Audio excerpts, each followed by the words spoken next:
Hi good evening all. இன்றைக்கி வந்து நான் ஸ்மர்ஷ் ப்ராடக்ட்ஸ் பார்க்குறதுக்காக பிளாக் அண்ட் பிங்க் வந்திருக்கேன். ஆக்சுவலாக வந்து பார்த்திங்கன்னா பிளாக் அண்ட் பிங்க்கில் வந்து பார்த்திங்கன்னா லாட் ஆஃப் கலெக்ஷன்ஸ் இருக்குது. அதில் கொஞ்சம் யூனிக்கான கலெக்ஷன்ஸ் தான் நம்மளுடைய ஸ்மர்ஷ் ப்ராடக்ட்ஸு. இதில் வந்து பார்த்திங்கன்னா பாடி கேரும் இருக்குது அண்ட் ஒன் மோர் ஹேர் கேரும் இருக்குது. ஹேர் கேரில் வந்து பார்த்திங்கன்னா ஏப் ஸ்கேல்ப் கோக்னட் ஷாம்பூ. இது வந்து நல்லா வால்யூமைசிங் பண்ணி கொடுக்குது, ஹைட்ரேட்டிங்காகவும் இருக்குது. அண்ட் வந்து பார்த்திங்கன்னா இது ஹேர் கலர் பண்ணவங்களுக்கும் யூஸ் பண்ணிக்கலாம். கெரட்டின் தெரப்பி வந்து பார்த்திங்கன்னா பண்ணியிருக்காங்க அப்படின்னாலும் அவங்களுமே யூஸ் பண்ணிக்கலாம்.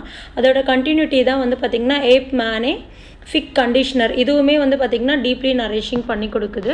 ஃபைனலாக வந்து என்னென்னா பாடி வாஷ். இது வந்து பார்த்திங்கன்னா 35% கிளிசரினோடு இருக்குது. நல்ல கிளென்சிங் பண்ணி நல்ல மாய்ஸ்சரோடு இருக்குது. அண்ட் ஆல் ஸ்கின் டைப்ஸ் தான் இது மூணுமே வந்து பார்த்திங்கன்னா cruelty free, paraben free, sulphate free and one more வந்து பார்த்திங்கன்னா FDA அப்ரூவலோடு இருக்குது. இது எல்லாமே எங்கே கிடைக்கும்னா தாராளமாக பிங்க் அண்ட் பிளாக்ல இருக்குது. அது மட்டும் இல்லைங்க, நல்ல ஆஃபரோடவும் கொடுத்துட்ருக்காங்க அவங்க. இது வந்து பார்த்திங்கன்னா 30%லேருந்து இப்போ நமக்கு ஆஃபர் பண்ணிகிட்ருக்காங்க. ஸோ இப்போவே வாங்க, வந்து விசிட் பண்ணுங்கள். ஏதாவது உங்களுக்கு டவுட்ஸ் அப்படின்னா நான் டிஸ்கிரிப்ஷனில் நம்பர் கொடுக்குறேன். ஜஸ்ட் கால் பண்ணி மெசேஜ் பண்ணி தெரிஞ்சுக்கோங்க.